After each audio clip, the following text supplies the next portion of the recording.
और बड़ी खबर है लखनऊ से, जहां स्टंटबाजों पर लगाम लगाने की तैयारी में है योगी फोर्स। मोटर व्हीकल एक्ट 192 के तहत स्टंट करने वालों का चालान कटेगा। 80 डेसिबल से ज्यादा शोर मचाने वाले बाइक चालकों पर भी मोटा जुर्माना लगाया जाएगा। पहली बार में 1000 और फिर दोबारा पकड़े जाने के बाद नियम तोड़ने पर 10,000 का फाइन होगा। लखनऊ के सभी इलाकों में पुलिस कड़ी निगरानी करे। तस्वीरें आप देखिए, लखनऊ कमिश्नरेट पुलिस ने सड़क पर अभियान चलाया, गाड़ियों की जांच की। और अब देखिए इस वक्त की क्राइम अपडेट्स।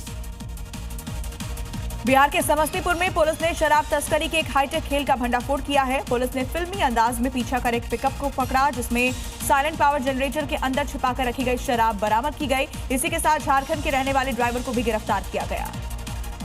हरियाणा के पंचकुला में आस्था और अपराध का एक अजीबोगरीब संगम दिखा, जहां एक शातिर चोर ने पहले शिव मंदिर में भगवान के सामने मत्था टेका, हाथ जोड़कर आशीर्वाद लिया और फिर दान पेटी लेकर फरार हो गया। एमपी के ग्वालियर में एक ज्वेलरी शॉप में 2 महिलाएं 2 बच्चियों के साथ ग्राहक बनकर आई और शातिर अंदाज में गहने पार कर दिए। गनीमत रही कि जल्दबाजी में चोर गिरोह असली सोना छोड़कर सिर्फ नकली आर्टिफिशियल ज्वेलरी ही ले जा पाए। ग्वालियर में पुलिस ने इलेक्ट्रॉनिक शोरूम में हुई चोरी का खुलासा किया। 3 शातिर चोरों को गिरफ्तार कर लिया है। सीसीटीवी फुटेज की मदद से पुलिस आरोपियों तक पहुंची। उनके कब्जे से लैपटॉप, नकदी समेत चोरी का सामान बरामद किया।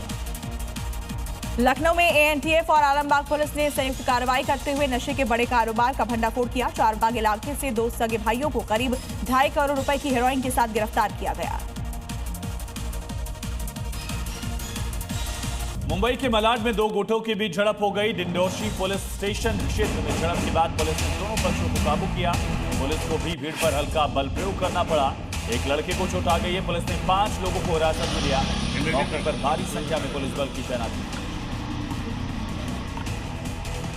मुंबई के मलाड की तस्वीर आप देख रहे हैं, किस तरह से पुलिस की तैनाती की गई। पुलिस ने लाठीचार्ज के हालात को काबू कर लिया। वाराणसी के मीर घाट पर बड़ा हादसा टल गया। गंगा में डूबते 16 साल के किशोर को एनडीआरएफ के बहादुर जवानों ने महज 5 सेकंड में बचा लिया। सीसीटीवी फुटेज में देखा जा सकता है कि जैसे ही किशोर गहरे पानी में फंसा, एनडीआरएफ का गोताखोर छलांग लगाकर उसे सुरक्षित बाहर निकालता है। किशोर बिहार से परिवार के साथ काशी विश्वनाथ दर्शन आया था और स्नान के दौरान गहरे पानी में फंस गया था। घाटों पर तैनात एनडीआरएफ की टीम की मुस्तैदी और सतर्कता ने जान बचाई। वाराणसी के प्रमुख घाटों पर सुरक्षा बढ़ाई गई है और जवान हर स्थिति से निपटने के लिए तैयार हैं। गुरुग्राम के धनवापुर इलाके में 2 काले रंग की स्कॉर्पियो कारों के ड्राइवर्स के बीच सड़क पर खतरनाक तांडव दिखा। आपसी कहासुनी के बाद दोनों ने एक दूसरे की गाड़ियों को बार-बार टक्कर मारी और बिना किसी ट्रैफिक की परवाह किए खतरनाक स्टंट किए राहगीरों को दूर हटकर अपनी जान बचानी पड़ी। यह पूरा घटनाक्रम कैमरे में कैद हो गया है और सोशल मीडिया पर तेजी से वायरल हो रहा है। आप भी देखिए कैसे दिन दहाड़े साइबर सिटी गुरुग्राम की सड़क पर स्कॉर्पियो का तांडव देखने को मिला। फिलहाल झगड़े की वजह स्पष्ट नहीं हो पाई है, लेकिन पुलिस अभी मामले की जाँच कर रही है। वाराणसी के काशी विश्वनाथ मंदिर में विक्रमादित्य वैदिक घड़ी स्थापित कर दी गई है। ये घड़ी सूर्योदय आधारित भारतीय कालगणना, पंचांग और डिजिटल तकनीक का अनूठा संगम है। बाबा विश्वनाथ के धाम में अब वैदिक घड़ी पंचांग की सटीक जानकारी देगी। डिजिटल घड़ी सूर्योदय, नक्षत्र, विक्रम संवत और पंचांग की सटीक जानकारी देगी। काशी विश्वनाथ धाम के सीईओ विश्वभूषण मिश्रा के मुताबिक वैदिक घड़ी को मध्य प्रदेश के मुख्यमंत्री के द्वारा भेंट की गई है। उसकी बजाय भारतीय परंपरा में, भारतीय पद्धति में, सनातन धर्म में सूर्य के उदय के साथ ही दिन का प्रारंभ माना गया है और सूर्योदय और सूर्यास्त की ठीक स्थिति भी प्रतिदिन बताई जाएगी।